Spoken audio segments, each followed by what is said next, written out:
የኔን ፎቶ ማይሆን እንደዚህ ባላደርግ ደስ ይለኝ ነበረ። ግን ደግሞ ማለት ነው ስልኩ ብቻ አይደለም ሙሉ ሁሉ ነገሩን የወሰድነው ፒሲውንም ወስደናል። የወሰድንበት ደግሞ ምክንያት ምንድነው? ይህንን ላይቭ የምትከታተሉ ሰዎች እኔ ላይ ማይሆን ድርጊት እያደረገ ስለነበረ ነው። ወንድ ልጅ ላይ ደግሞ እንደዚህ አይነት ነገር አይደረግም በመጀመሪያ ደረጃ ማለት ነውና ማይሆን የራቁት ፎቶ ምናምን ነገር እሱ ስልክ ላይ ነበረ የኔ ማለት ነው። እና ለዛ ነው ስልኩንም ለማታውቁ ሰዎች ማለት ነው ስልኩን የሚወስድንበት ለዛ ነው። ከዛ ስልኩን ስንወስደው ፒሲ ላይ ገልብጦት ነበረ። እንደዚህ አይነት ወይ የወረደ ስራ ደግሞ ለሚሰራ ሰው በዚህ መልኩ እንሸኘዋለን ማለት ነው።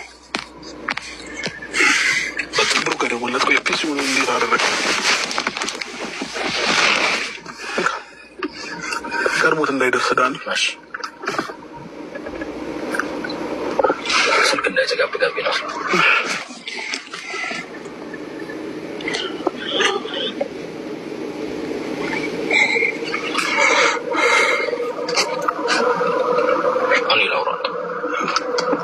ቀድሞ እንዳይገባ ብለው በራይድ እንዳይሄድ ፒሲውን እስክንቀበል ድረስ አብራችሁን ሁኑና ሄሎ ቡቡ ወይ እሱን አውርደነዋል። እሺ ቀድሞ እንዳይገባ ወደ ቤት እኔ የተመለስኩኝ ነው። ራይድ ተርቻለሁ እኮ እየሄድክ ነው ወደ እሱ ጋር ፒሲው ልጅ ወደ ቤት ደረስክ? ወደ ቤት ወደ እንትን ወደ ቤት ራይድ ተርቼ እየገባሁ ነው። ራይድ በቃ እሺ። ከደሞ እሺ ቁልፉን ደግሞ ማለት ነው ቁልፉን ዘበኛው ጋር ቁጭ አድርጊለት።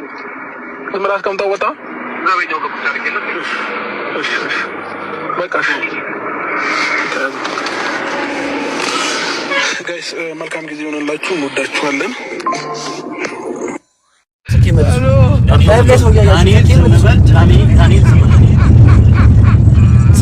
ጸባይ ገዛ አማረዳ አብራም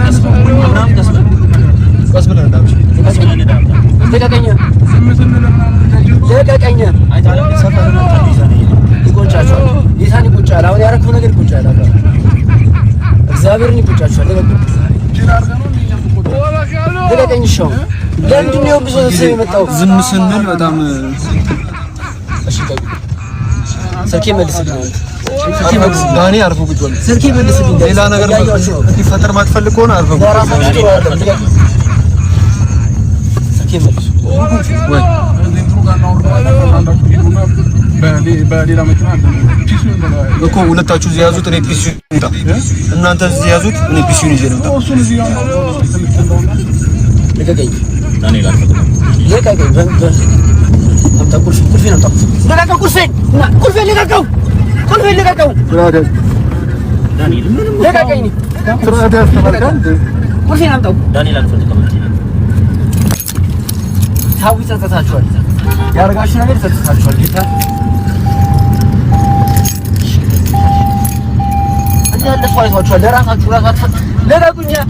አሁን እኮ ያገኘት አሁን አርፎ ብትቀመጥ ይሻላል። ዳኒ ሌላ ነገር ውስጥ ለምን ነው የምትገባው?